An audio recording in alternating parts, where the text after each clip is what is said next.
Assalamualaikum warahmatullahi wabarakatuh. Bismillahirrahmanirrahim. Alhamdulillahirabbil alamin wassalatu wassalamu ala sayyidina Muhammadin wa ala alihi wa ashabihi ajma'in. Allahumma rabbana infa'na bima 'allamtana wa 'allimna ma yanfa'una warzuqna uluman tanfa'una wa wafiqna ma 'allamtana li ta'atika subhanaka la ilma lana illa ma 'allamtana innaka antal alimul hakim. Rabbi shrah li sadri wa yassir li amri wahlul 'uqdatam min lisani yafqahu qawli. Jamaah yang dirahmati Allah Subhanahu wa taala, pada subuh yang baik ini insyaallah kita akan kembali meneruskan pembacaan kitab Tafsir Munir Syekh Nawawi Al-Bantani.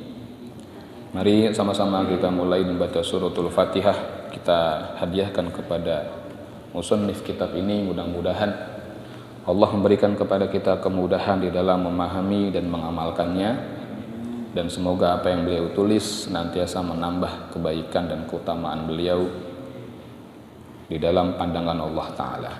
Ala hadhihi niyah wa ala kulli niyatin sholihah wa ila hadratin Nabi Mustafa Muhammadin sallallahu alaihi wasallam thumma ila musannif hadzal kitab Asy-Syaikh Nawawi Al-Bantani Al-Jawi wa ila masyayikhina wa usulina wa furu'ina wa kulli man haqqun alaina. Al-Fatihah. A'udzu billahi minasy syaithanir rajim. Bismillahirrahmanirrahim. Alhamdulillahi rabbil alamin arrahmanir rahim maliki yaumiddin. Iyyaka na'budu wa iyyaka nasta'in ihdinas siratal mustaqim siratal ladzina an'amta 'alaihim ghairil maghdubi alaihim waladdallin. Amin. Bismillahirrahmanirrahim. Kita lanjutkan, sekarang masuk ke ayat yang ke-125.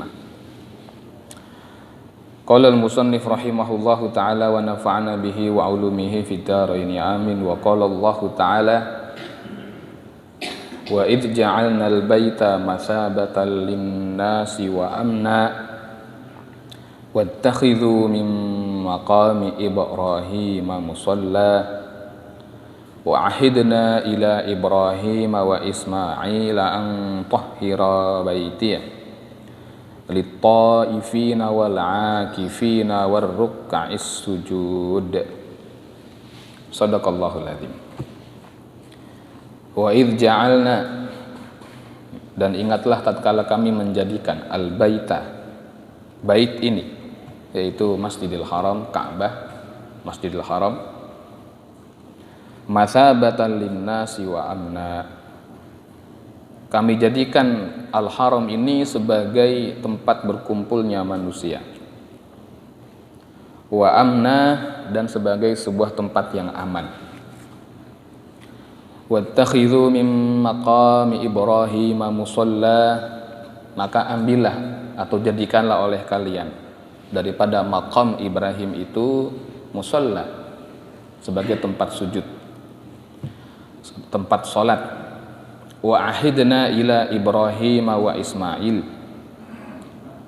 dan kami telah memerintahkan kepada Ibrahim dan Ismail an tahhira baitiya, agar mereka berdua membersihkan baitku, lit-ta'ifina, bagi orang yang tawaf, wal-'akifina, dan orang yang beriktikaf, war-ruk'is sujud, dan orang yang ruku serta orang-orang yang sujud.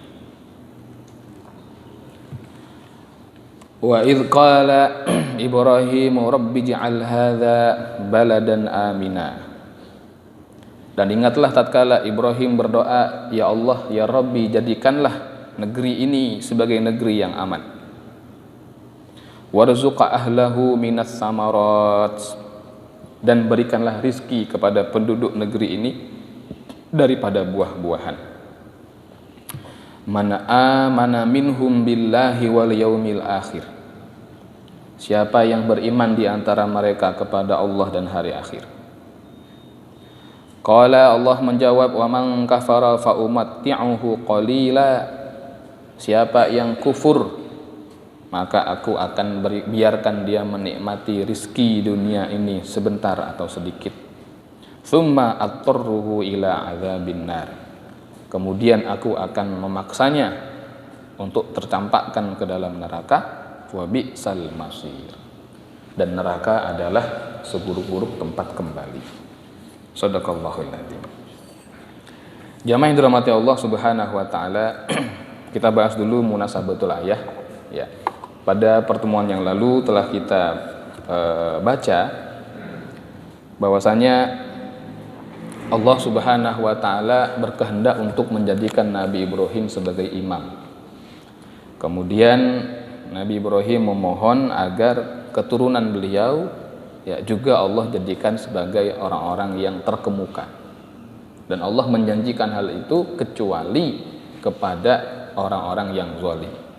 Meskipun dia keturunan Nabi, tapi kalau dia zalim, maka tidak Allah jadikan sebagai imam. La yanalu ahdid zalimin. Lalu dalam ayat selanjutnya daripada surah ini ya 125, Allah menyebutkan bahwa Allah Subhanahu wa taala telah menjadikan al-bait masabatan linnas. Allah jadikan bait ini, di sini Syekh Nawawi menyebutkan ay jami al-haram. Maknanya adalah tanah haram dalam tanda kutip ya, kota Mekah. Allah menjadikan kota Mekah itu sebagai masabatan linnas. Masabah ini di antara artinya adalah tempat berkumpul. Ya, memang Allah kumpulkan ya, tidak hanya setahun sekali dalam perkara haji ya, tetapi juga bahkan dalam semua bulan yang lain ya, dalam konteks umroh itu Allah kumpulkan manusia dari berbagai penjuru, apalagi kalau haji. Ada pula yang menyebutkan bahwa masabah di sini dari kata sawab. Sawab itu artinya pahala. Ya, Allah menjadikan negeri haram ini dipenuhi dengan perkara-perkara atau hal-hal yang bisa mendatangkan pahala. Penuh dengan kesempatan, penuh dengan peluang ya, untuk mendulang pahala. Makanya motivasi seseorang ketika dia berkunjung ke Baitullah hendaknya adalah mendulang pahala sebanyak-banyaknya. Misalnya dengan sholat di Masjidil Haram. Itu disebut dalam sebuah hadis oleh Rasul, ya kan? Sholat ya fil Masjidil Haram, di Masjid Haram itu alfu mi'ati sholatin, seperti 100.000 kali sholat di masjid yang lain. Ya, 2 rakaatnya kita di sana itu lebih utama, mengungguli 200.000 kali 2 rakaat di masjid yang lain. Itu luar biasa, keutamaan yang besar. Sehingga sebuah kerugian kalau seseorang ketika berkunjung ke Baitullah, ke tanah haram ya, tidak memanfaatkan kesempatan. Wa amna, dan kami jadikan al-haram ini sebagai tempat yang aman. Wattakhidhu min maqam Ibrahim musalla, dan ambillah atau jadikanlah oleh kalian maqam Ibrahim. Nah, maqam Ibrahim itu dari kata qoma yakumu, maknanya berdiri. Maqam itu bukan makam. Ya, maqam dengan makam itu beda. Kalau makam itu bahasa Indonesia artinya kuburan, makam. Makam Syekh fulan, makam Kiai fulan. Kalau maqam itu tempat berdiri. Jadi maqam Ibrahim itu kira-kira mungkin 8 atau 10 meter. Ya kan, dari Ka'bah itu. Itu ada sebuah batu ya, dan di sana ada nampak seperti bekas telapak kaki 2. Nah, itu adalah bekas telapak kakinya Nabi Ibrahim alaihissalam. Nabi Ibrahim ketika Allah perintahkan untuk membangun ulang Ka'bah, ya pada bagian yang atas kan nggak nyampe karena tinggi. Nah, maka beliau menginjak batu itu. Nah, itu maqam, tempat berdirinya Nabi Ibrahim. Jadi bukan makam, bukan kubur. Ya, dia dilindungi dengan segel dari kaca gitu kan. Nah, itu jamaah umrah atau haji hendaknya ketika dia tawaf itu jangan menempelkan tubuhnya kepada kaca itu. Ya, karena kaca itu biasanya itu dilumuri dengan minyak wangi. Sedangkan salah satu larangan ketika ihram adalah memakai minyak wangi. Maka dihindari. Kalau kita mau megang atau apa, hendaknya ketika sudah selesai manasiknya. Ya, tawaf biasa itu udah nggak ada larangan mau pakai minyak wangi kayak mau apa. Tapi kalau masih dalam keadaan ihram jangan. Ya, dihindari. Nah, jadikanlah oleh kalian arah daripada makam Ibrahim itu sebagai tempat sholat. Maka disunahkan setelah tawaf 7 kali kita sholat, ya kan? Ya, di belakang makam Ibrahim itu menghadap ke Ka'bah, dari sini ke sana, gitu kan? Itu sunnahnya begitu, 2 rakaat. Wa ahidna ila Ibrahim wa Ismaila, dan kami ahid itu aslinya maknanya meminta janji. Dan kami telah meminta janji, tapi maknanya di sini kurang lebih adalah memerintahkan. Dan kami telah memerintahkan kepada Nabi Ibrahim dan Nabi Ismail alaihi wassalam, ang tahhira baitiya. Hendaklah kamu berdua menyucikan. Ya, menyucikan di sini bisa bermakna lahir, bisa bermakna batin. Kalau menyucikan maknanya lahir, maka di Baitullah itu tidak boleh ada berhala. Ya, tidak boleh ada berhala di Baitullah. Nabi kita Fathu Makkah, ya, yang pertama beliau lakukan adalah tathhirul bait minal authan. Beliau sucikan Baitullah dari berhala. Karena di sana itu waktu itu terdapat kurang lebih 360-an berhala dengan berbagai macam bentuk. Ya, termasuk ada satu berhala paling besar itu disebut Bawanah. Itu orang Quraisy jahiliyah itu setahun sekali, kalau orang kita bilang apa, mungkin tirakat begitu ya. Jadi mereka duduk berkumpul di sekeliling berhala itu sehari semalam, nggak makan nggak minum, melek. Itu Nabi waktu kecil pernah, mungkin Nabi umur berapa, 7 tahun atau 8 tahun, Nabi diajak malam-malam ya ke sana. Setiap tahun Nabi nggak pernah mau ikut. Nah, suatu ketika Nabi dipaksa ikut gitu kan. Karena kan kakeknya itu keluarga besarnya itu penyembah berhala. Nah, begitu Nabi kita sampai ke sana, ya kan mereka sedang mulai untuk bertirakat, untuk berdoa dan lain-lain di situ. Tiba-tiba Nabi kita lari, ya teriak, mukanya pucat lari. Tapi orang-orang itu nggak ada yang lihat. Setelah ritual mereka selesai, mereka baru cari, oh mana Muhammad? Oh, Nabi demam, panas. Nah, setelah Nabi kita agak baikan ditanya, kenapa? Kata Nabi, saya melihat ketika saya mau mendekat, tiba-tiba ada muncul seseorang, ya berjubah putih. Lalu dia berkata, jangan Muhammad, hati-hati, jangan dekat-dekat. Lalu saya tolak. Nah, dari situ nggak pernah diajak lagi Rasul, ya untuk berada di sekitar berhala-berhala. Memang riwayat menyebutkan bahwa kakeknya Nabi dan ayahanda Nabi tidak ikut-ikut menyembah berhala. Tapi secara umum keluarga besar Bani Hashim itu sama seperti kaum Quraisy yang lain, menyembah berhala. Nah, Allah memerintahkan kepada Nabi Ibrahim dan Nabi Ismail untuk menyucikan Baitullah dalam konteks yang materialistiknya adalah dari berhala. Dalam konteks maknawi, ya berarti ini maknawiyah, sucikan dari segala hal yang tidak layak. Ya, sucikan dari hal yang tidak layak. Misalnya dari kekufuran, itu maknawiyah. Dari kesyirikan, itu maknawiyah. Dari ketakabburan, itu maknawiyah. Begitu kita berkunjung ke Baitullah, udah nggak ada, mau presiden, mau jenderal bintang 4, mau tukang kebun, ya, kullukum sawa, semuanya sama.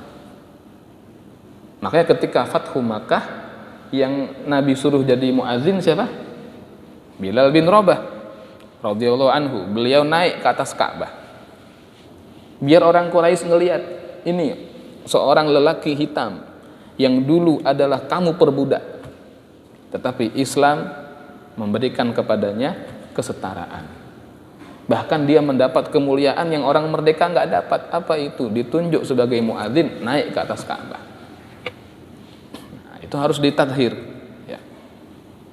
Makanya kalau orang sudah umroh berkali-kali, bahkan haji berkali-kali masih sombong juga, nah kita bertanya-tanya gitu kan, kok bisa? Ya, kok bisa? Waliyazubillahi min dzalik.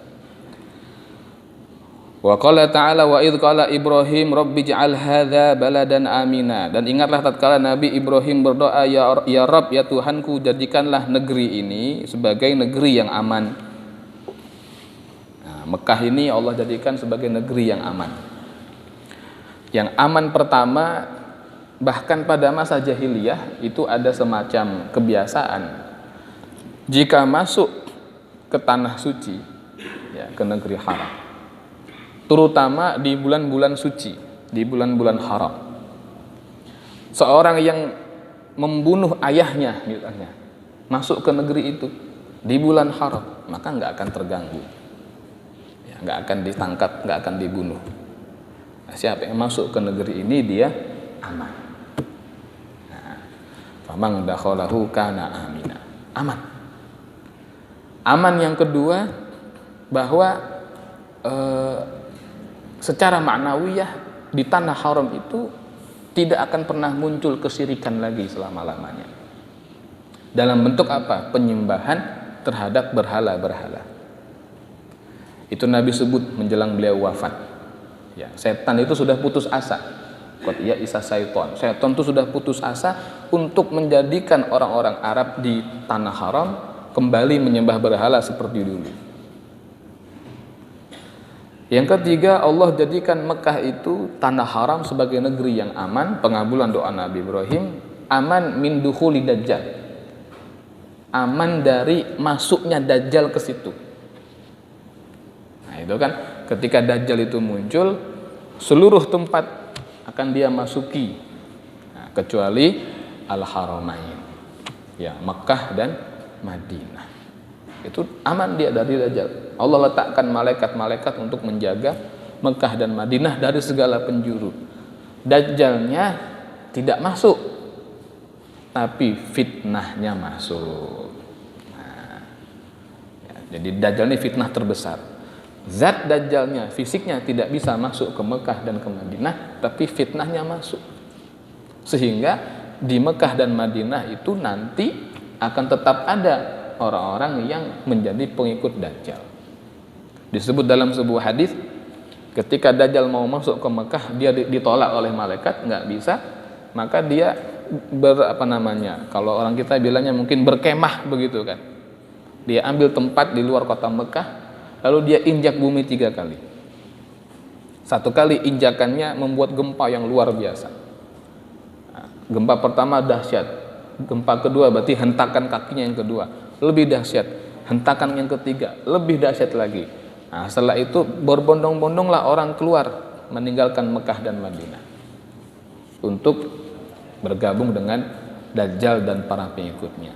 Itu adalah keterangan bahwa ada daripada penduduk Mekah dan Madinah yang terkena fitnah Dajjal, kecuali orang-orang yang istiqomah dalam iman Islamnya. Mereka tidak akan meninggalkan Baitullah dan tidak akan meninggalkan kuburnya Rasulullah SAW, dan itu tetap ada.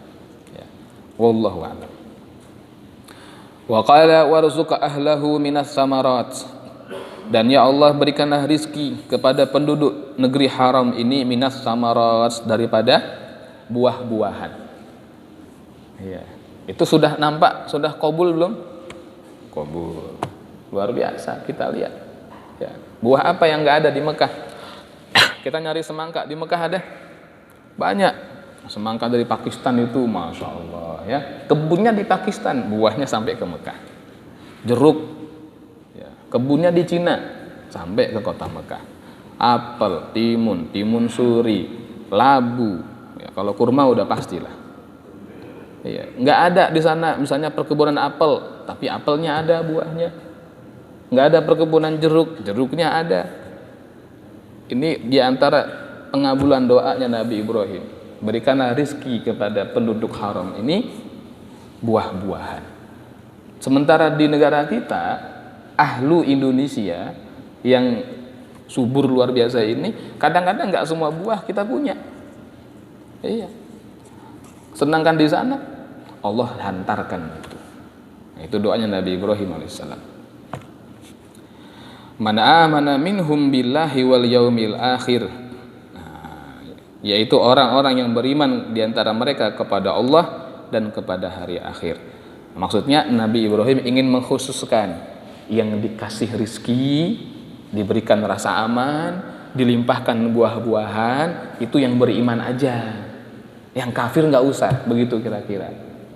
Tapi Allah berkehendak untuk semuanya, ya. Termasuk yang kufur-kufur. Cuman yang kufur-kufur itu ada keterangan lain, kata Allah, wa man kafara fa umatti'uhu qalila, kan gitu. Cuman yang kufur-kufur itu walaupun dia diberikan keamanan, diberikan kekayaan, diberikan buah-buahan, fa umatti'uhu qalila, itu saya biarkan, aku biarkan mereka menikmati itu sedikit atau sebentar. Setelah itu summa attarruhu ila adzabin nar, nanti masuk neraka. Nah, jadi pengennya doa Nabi Ibrahim itu yang beriman aja lah. Tapi Allah berkehendak di dunia ini memberikan rizki kepada siapapun. Mau dia mukmin, mau dia kafir, Allah kasih rizki. Cuman bedanya kalau orang kafir itu dibiarkan menikmati sebentar. Nanti ujungnya akan dikembalikan ke nerakanya Allah. Na'udzubillah, tsumma na'udzubillah min dzalik. Walhasil dari dua ayat ini, jamaah yang dirahmati Allah, kita bisa ambil beberapa kesimpulan. Yang pertama, bahwasanya negeri haram adalah tempat yang dimuliakan, tempat yang disucikan. Ya. Dan ini adalah pusakanya umat Islam. Ya, pusakanya umat Islam. Setiap daulat, setiap dinasti yang dapat mengatur haramain, dalam tanda kutip menguasai haramain, maka dinasti atau daulat itu biasanya akan langgeng. Tetapi yang terlepas darinya haramain itu pasti runtuh. Nah, makanya Daulah Utsmaniyah itu runtuh tidak lama setelah Muhammad bin Saud merebut haramain, dilepaskan dari Turki Utsmani, sehingga runtuhlah Utsmaniyah. Gak lama setelah itu. Ya. Kemudian negeri haram, di dalamnya terdapat dua masjid yang mulia, Masjidil Haram di Mekah dan Masjid An-Nabawi di Madinah. Tapi ada satu masjid lagi yang kita muliakan, yaitu Masjid Al-Aqsa yang ada di Al-Quds, ya, di Yerusalem. Dan Al-Aqsa itu bukan yang kalau kita lihat di gambar itu yang kubahnya emas, itu bukan Al-Aqsa. Ya, itu bukan Al-Aqsa. Al-Aqsa itu di sebelahnya lagi. Ya, yang sebetulnya kubahnya itu berwarna kebiru-biruan aslinya, tapi karena sudah terlalu tua jadi agak pudar. Kalau dari jauh warnanya jadi kayak mirip-mirip sama warna tembok kita inilah. Itulah Masjid Al-Aqsa. Adapun yang kubah emas itu bukan Al-Aqsa, itu Dome of the Rock, Qubbatus Sakhra. Nah, itu dibangunnya di tempat itulah di mana dulu sahabat Umar pernah mengerjakan sholat Jumat. Lalu dibangun masjid, ya, pada masa Bani Umayyah. Ya. Jangan sampai nanti umat Islam ini nggak tahu lalu menyangka, oh masih ada Al-Aqsa, yang itu udah roboh padahal yang aslinya, gitu kan. Disangkanya yang kubah emas itu Al-Aqsa masih ada, padahal itu bukan Al-Aqsa. Kemudian yang ketiga, kita diperintahkan Allah untuk meneladani Nabi Ibrahim alaihissalam. Ya, dalam manasik haji itu kita meneladani sunnah daripada Nabi Ibrahim. Kemudian juga termasuk yang kita teladani dari Nabi Ibrahim adalah menyucikan rumah Allah. Itu Allah perintahkan kepada Nabi Ibrahim dan Nabi Ismail. Untuk di Indonesia, masjid ini adalah rumah Allah, kita sucikan. Baik dari kotor yang sifatnya hissi, ya, terlihat, atau kotor dari yang maknawi, yang tidak terlihat. Dari najis, ya, dari kotoran. Semisal ludah, tidak boleh meludah dalam masjid, tidak boleh membuang ingus di masjid, tidak boleh membuang dahak di masjid, ya.